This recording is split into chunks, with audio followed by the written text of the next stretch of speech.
Hi, good evening. How is everybody? Tonight's a special night because I have 3 grandkids here listening to this story, and they've been playing all day with parts of this story, and so it's going to be just really fun.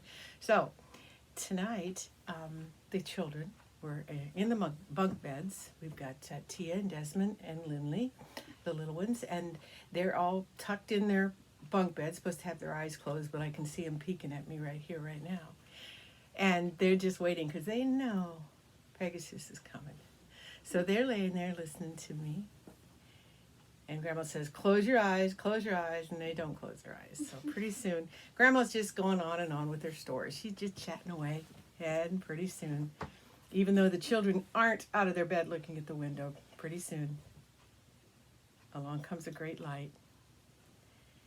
And as Tia says, they are teleported onto the back of Pegasus. And instantly they're there, and the children are thrilled to death because they haven't seen him for a little while. It's been a week or so since they've gone on a Pegasus story. So they're all giggling and laughing, and Pegasus is just, he goes fast and then slow and spins in circles, and they're hanging onto his mane and squeezing him with their legs and just hanging on tight. Desmond's in the back, and then Tia, and then Lindley. And tonight it's just going to be the 3 of them. They're just going to go there alone. They're not going to get the rest of the cousins. We're just going to head out. Pegasus starts heading to the east, and he's going and going and going, and it's raining, but it's magic. The children are warm, and they're not wet because they're on Pegasus's back. And they keep going east and east and east until Tia finally says, look, it's the beach. It's a beach. And Desmond says, I see it. And so they wonder, are we going to stop on the beach? Nope. Keep on going. The ocean's on them. The waves are there. The whales are there. The sharks are there. The fish are there. They see them all. The seagulls are big flocks of seagulls and big flocks of Canadian geese that are flying north because it's starting to be closer to spring. So the geese are coming north. And they're huge in V's, big V's of Canadian geese. And Pegasus is swooping down under them, and they're laughing because they know Pegasus, and they're kind of darting at him, and it's a lot of fun. They're playing kind of like dodgeball with geese, they're coming at him, and he's going up and down. And so they keep going farther out to sea in the Atlantic Ocean. And Desmond says, I know where we're going, and they all are excited because in the distance they see a mountain, and the mountain gets bigger and bigger and bigger, and as they go, they get closer, and they know where they're headed now because they know they can see Dragon Island. Oh, this is going to be the best. So Pegasus brings him down on the beach. They slide down off of his wing, and he says, I'll see you later, children. It's just the 3 of you. Desmond, you make sure you take good care of Lindley. Oh, I will, he says. And Lindley's all jabbering away. She's all excited. So they take off, and they start going up the mountain. And wouldn't you know it, coming over the side of the mountain are each one of the kids as dragons. And the kids are just jumping up and down and whooping, and their dragon comes down to the ground, and the children clamber up their tail or up their wings or whatever it is and onto the back, and they're now dragon riders. They're not official dragon riders, but they are riding dragons. But they aren't qualified yet to go into war. Or in to protect. So they play. They start playing. They're playing Ring Around the Mountain. And they're chasing each other. And Desmond's dragon is the fastest. And Tia dips down. And Desmond goes down and grabs it by the tail and whips it around and goes flying. Tia almost flies right off. And Lindley's hanging back laughing. She thinks it's funny, but she doesn't want to be in the midst of that. And then the dragons play follow the leader straight up. Then they follow each other down. And then the dragons start doing rolls. And they start rolling. And then they're playing follow the leader with that. And then they went down between the 2 mountains through the valley, see how close they could get to the ground, going as fast as they could go. And Tia was in the lead, and Desmond said, that's not going to work. And away he went as fast as he could with his dragon. He caught up beside him with the wings, and he took his wing and he flipped it, and Tia just Tia and her dragon just went flying away, and Desmond got the lead. And Lindley's just in the back laughing. She doesn't care. She's just following along on her dragon, and she's all snug and tight in it so that she doesn't fall off. And her dragon knows that she's little, so she's taking really, really good care of her. So that all works out. But then, pretty soon, they come around this mountain that they hadn't seen before. And lo and behold, on the top, on the plateau of this mountain, is a structure. It's a building. And they get closer and closer. And it's a castle. It's a castle. And you know what? Part of it's rock. But there's a great part of it that looks green. But doesn't look like trees.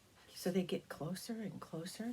And when they get just about up to it, all of a sudden, this great green dragon comes off the front of the castle, and he raises his mighty head, he turns it, and he blows fire. He just shoots fire out into the air. And Tia and Lindley and Desmond's dragon, whoa, up in the air they went, and back they went, because boy, that was dangerous. That was scary. And they'd never seen a dragon the emperor, the greatest dragon, was bigger, but this was a big dragon, and it was obvious he had a job and he had a mission, and his job was to protect the castle. That was for sure, because there was a drawbridge across the big moat, even though it was high up in the mountain, and so they of course they could fly in, but they could see this moat. But there was a great drawbridge gate that came down, and the children were watching, and the dragon was, just guarding the castle, and he stomped out, and he had his wings, and he was ready to fly up. And finally Desmond said, "We come in peace. We come in peace. We just wanted to see. We didn't even know you were here." And Tia says, "We're friendly. We're not going to hurt you. We don't want to hurt anyone."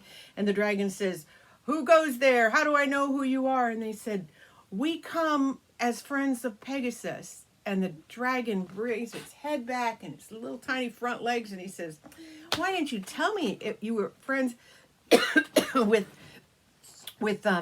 Pegasus? Okay, come friends, come on in." So he opens up the drawbridge, and the dragons walk in. They walk in. And now little Lindley, her eyes are great big, and she's looking around, and Tia's looking around. There's these mighty turrets, great big turrets that go clear to the top of the castle with windows in them. And at the top they're red, and the rock and the mountain up there is kind of red, so that part of it blends in with the mountain. And just as they get to the top, Tia decides that she wants to go down.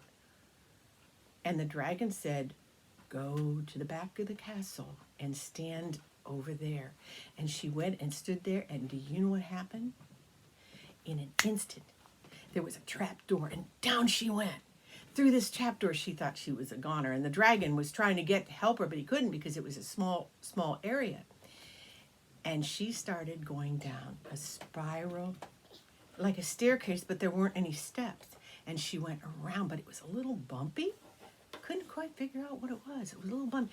Around she went, and around she went, and around. And then she came down, and then there was like a bucket, and it just dumped her out into the grain, like corn, whatever. She was giggling and laughing, and she got out, and she went and put her hand on this. Looked like, it's kind of like a slide, but it was spiral. You never guess what it was. The dragon, the green dragon, he raised his head back, and he laughed, and he smiled, and that slide twitched. That slide was his tail wrapped around that castle. And she was sliding down that tail. And Lindy's going, "Woohoo! Me next!" And so, boom, trapdoor shoots open, down comes Lindley. Around and around and around she goes. And her dragon's just laughing because they know it's safe now. Now they're at the bottom. And they decide they're going to go out and look in the moat. So they go through the gate and out through the great entranceway. And they're standing by the water. And Desmond has disappeared. Where's Desmond?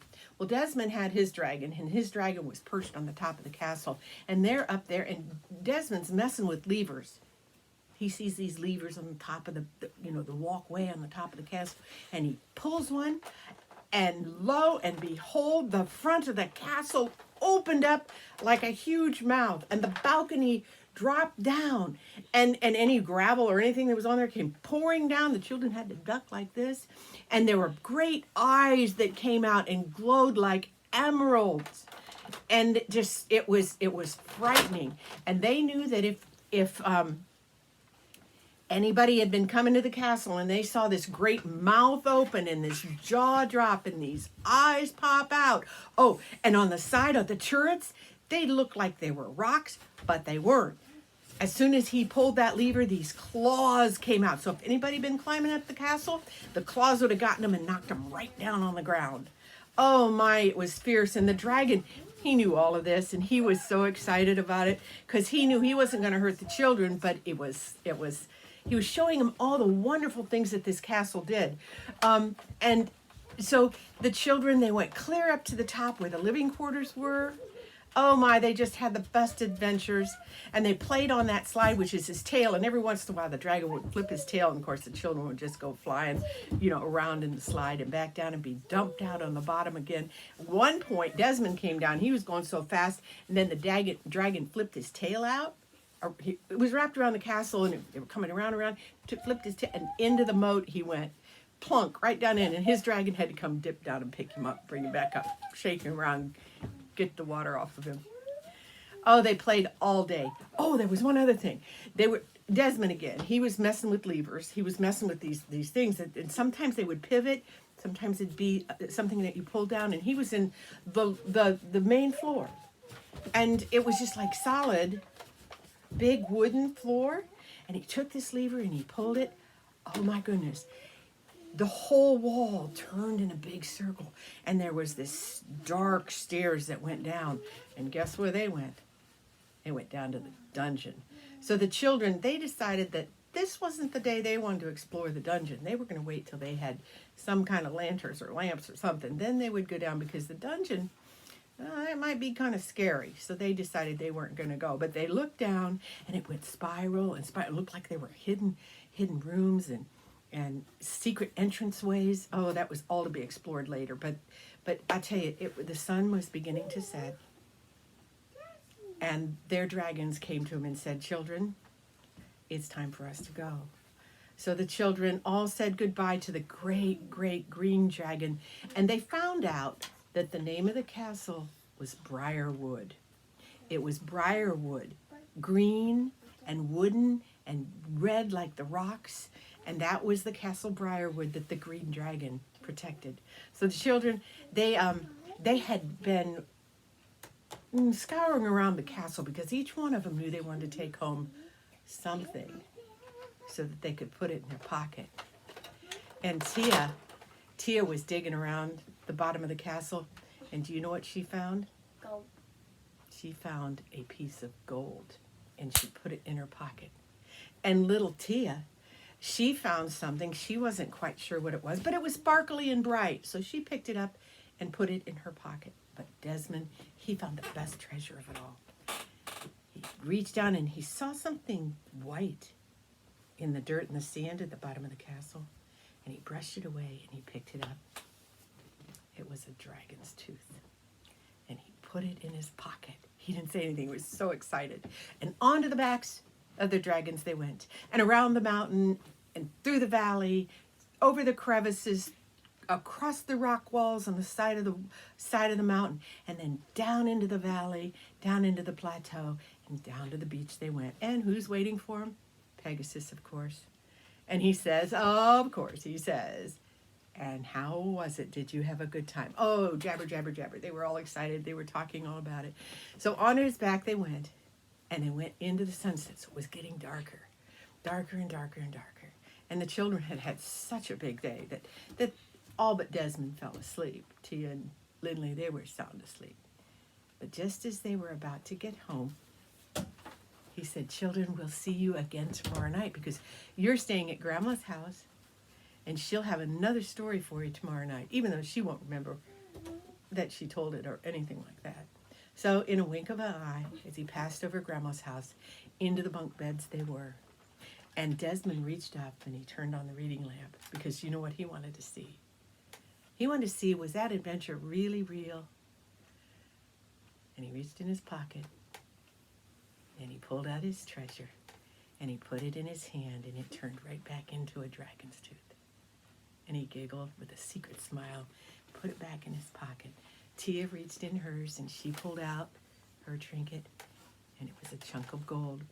And Lindley pulled hers out, and this time Tia got to look at it, and she looked at it, and guess what it was? A beautiful, beautiful, huge, sparkling diamond. Yep, all the treasures from the castle. And the children put their heads on the pillow, and as excited as they were exhausted, and they fell straight to sleep. Good night, children. Next time.